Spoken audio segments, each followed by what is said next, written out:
Hey guys, Drifter here. I just finished playing Season 2 of the finals at an early preview event hosted by Embark Studios. It's going to be releasing very soon, if not already out by the time you see this video, and I loved it. I had an absolute blast today, and I'm so excited to tell you about it because this is the RETROWAVE season. I love RETROWAVE music. I'm there on the Lo-Fi Boys stream all the time. I even have a whole RETROWAVE room in my house that's really fun, so I was totally on board with the theme. The story of Season 2 is that hackers, a group called CNS, take over the finals. They hack themselves in. They hack in new weapons, new items. They hack in their own map, which is called SYS Horizon with a $, like the map itself has been hacked in. And this is the best thing for me. It's a RETROWAVE map at night with bright purples and pinks, and then during the day, it turns into an anime wave, soft, like Osaka pink, like very Japanese kind of feeling map. It's absolutely gorgeous, and we're going to talk about it a lot. They added a new 5v5 mode called Power Shift that plays a lot like Overwatch. We got new guns for each class, new gears for each class, a brand new ranked system that got a huge overhaul, and private matches. So as you can tell, I'm super excited to talk about this.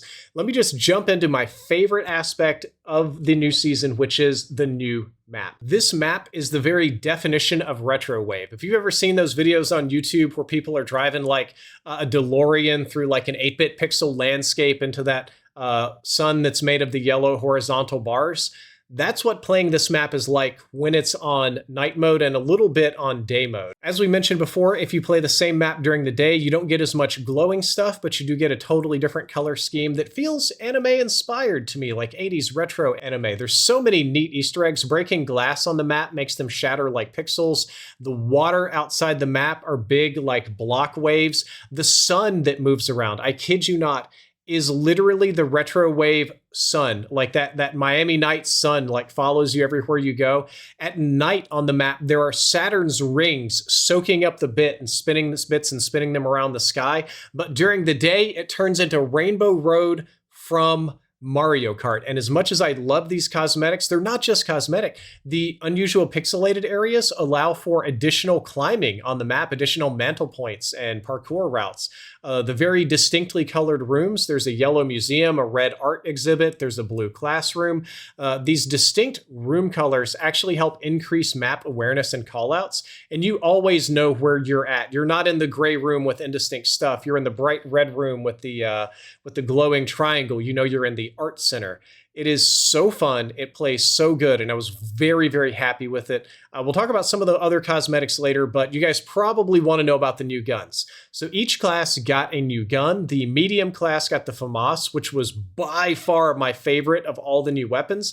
It's an extremely high-risk, high-reward burst rifle. It's got fantastic long-range performance, at least in the build I played. They did let me know there's going to be a balancing patch coming before it fully releases. The Famas is kind of like an even more extreme version of the FCAR. So the FCAR has a small mag, it shoots a little slower, but deals more damage and is accurate. So it's high risk, high reward.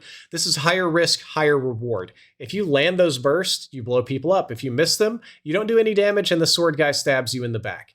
It's not very good hip firing people. I did get some results like that when I'm in their face, but it's really a long range or medium range suppression weapon, and it felt right. Is the best thing I can say about the Famas is that this gun made sense and everything about it felt right. It felt very intuitive. It felt like I ripped it right out of Black Ops 2 and we're just good to go. So the next weapon they added was the 93R or Raffica pistol, the 3-round burst pistol for the light class, another Call of Duty weapon. It's roughly equivalent to the Famas. I can't talk about it being too different in terms of performance, except that being a lighter weapon, you have faster strafe speed, faster ADS, a little bit better reload and handling, worse range, worse damage, a little bit more recoil. Still works really well. I personally didn't get to use this one a lot. What little I did use, it was really fun. Got killed by it a lot. And the weapon I want to talk the most about is the heavy shotgun.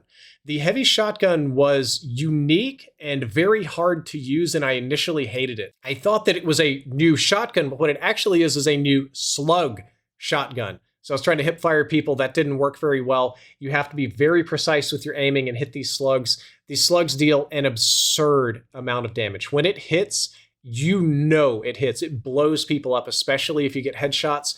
One of the weird things about it, though, is that I was not able to aim down sights. You can only kind of do this tighter hipfire spread like the high ready or like Call of Duty tac stance. I did nail some people at long range. So the heavy, for the heavy class, this is basically a sniper rifle if you want to use it that way. I think it's god-awful up close because I can't track people that well, but as a medium range weapon for the heavy, if you're going to be doing shields and stuff like that, fantastic. Just sit in your bubble shield and try to annihilate people. So this one is going to be a love-hate and one that takes a little bit of getting used to. Each class also got their own unique new equipment. The light class got teleportation grenades. In order for these to work, you have to throw both of them. You have to throw one where you're at and then or where you want it to be, and then another one really far where it's going, and they'll pop for about 5 seconds and create a portal that anybody can go through. Teammates, enemies, grenades, equipment, to the best of my knowledge.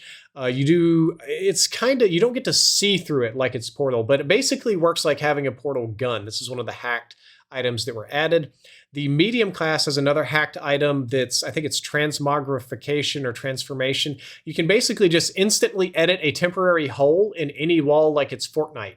You can just open that wall up, you can see right through, you can shoot people. Those people can see and shoot you and throw grenades back and forth, so it's not like a shield, but you can just like edit that little hole like you're in a box in Fortnite, open it up, shoot through, and then close it again if you want to. It's very tactical. I found it very fun to open a hole beneath the objective and let the objective fall through. The heavy class does exactly the opposite. They have an anti-gravity field, which is it's simply a cylinder that goes straight up. It's very similar to the alien invasion in the game where that pulls you up.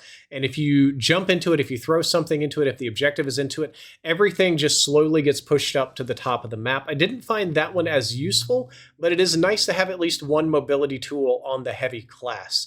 Of all of the new equipment, I think the one that people were using the most was edit a hole in the wall. There's other new things in the game as well. Embark Studios said that they were very upset with the first season of ranked play. They didn't believe the match quality was very good or very fair. I think I did a whole video talking about that, so I don't need to go into details. I will say that the finals had not the greatest ranked system. That's being very generous. So for season 2, they're doing a complete radical overhaul of the system, scrapping supposedly most of the things about it and building one that should be much better. More specifically, though they did not say so, but heavily indicated kind of between the lines or between the words that it was going to be a much stricter system. So you're not going to have silvers getting matched with top 500 anymore. It's good. They're going to tighten those bands up a lot better, which I'm all here for. Of course, a new season is a new battle pass and new cosmetics. All of these are RETROWAVE theme. I'm trying not to curse here. I absolutely love them. There's nods to Kung Fury, the movie, if you've seen that, where Triceratops, well, we probably shouldn't talk about what Triceratops does in Kung Fury. There's a character that looks like BMO from Adventure Time, or maybe Fooly Cooley. There's hacker-type characters from Watchdog. There's all sorts of little video game Easter eggs. There's a little robot, like Rob the Robot from Smash Bros., or the actual 80s Rob the Robot, that'll sit on your shoulder. A lot of 80s RETROWAVE type stuff. Hacker stuff. There's a lot of those face masks that glow and do different things. And 8-bit weapons. These were insanely fun. Thus far, they were only available on the light class, but I got an 8-bit sword, which was a Minecraft sword with those jagged, pixelated edges that go and stick people with. And I think it's the LH1, which in this game is the equivalent of the M1 Garand. They made that a light weapon as well and made it like the old Nintendo Light Blaster. I was so on board for it, even adding some of the Atari and Activision rainbows. Had a blast. These are cosmetics that I would absolutely buy and play with. As you can tell, I had a great time playing. Guys, I'm in terrible health. My hands are burning with pain right now. I still sat down and played an hour and a half of this because I just had a blast. It was so fun. So last thing to talk about is the new 5v5 mode called Power Shift. This is basically like Escort from Overwatch. So I say it's like Overwatch because it's teams of 5. The finals has been teams of 3. Now it's teams of 5. Any combination of heavy, medium, light, and equipment that you want, and especially with the way the shields and HUD and overweight look, it's very Overwatch reminiscent. And what you do is you get on a moving platform, a big one with some limited cover, and you try to hold that platform and escort it all the way through the city to the end, which is very similar to escort or cart games, style games that I believe Overwatch at least pioneered. This mode I didn't particularly like as much. It felt way more chaotic, but in a bad way, way more clustery. It felt insanely hard to hold down the platform from anybody or to reclaim it. Very much so like a heavy dominated mode, not so great for light and medium. I did do some fun things with the turret. Putting the turrets on the platform is pretty fun. The problem with it is it just turns into a big mess. Most of the weapons and most of the gear and equipment are designed around the game mode that we already have. And when you import those and you add more people, it just turns into a cluster truck. Since we can't curse, we'll get demonetized. Very messy, very wild, very easy to get blown up by stupid stuff.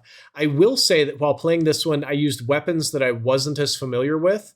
And I also had to play much harder enemies. There was a big skill disparity. Not to say there wasn't skill disparity today. I'm a guy with broken hands and I'm playing against top 500 people, so it was so satisfying to kill them on occasion. But this was way harder. I got smoked in this mode, so maybe that negative experience, maybe mad because bad got to me. Maybe when I play it with more people of a equal skill level, I'll have fun. Overall, absolutely loved this season. It's everything right up my alley. The changes are fun. The map is fun. The cosmetics are fun. The guns are fun. Everything about this is fun. And what I wish I could do more than anything is I wish I could play more of the finals. God, I just wish I had more time to play. This is the game that's stealing me away from Call of Duty. And God, so I hope that more of you check out season 2 of the finals. I had a blast. I hope you have a blast. I hope this game stays around for a long, long time. If you enjoyed this video, don't forget to like, favorite, and subscribe. Drifter out.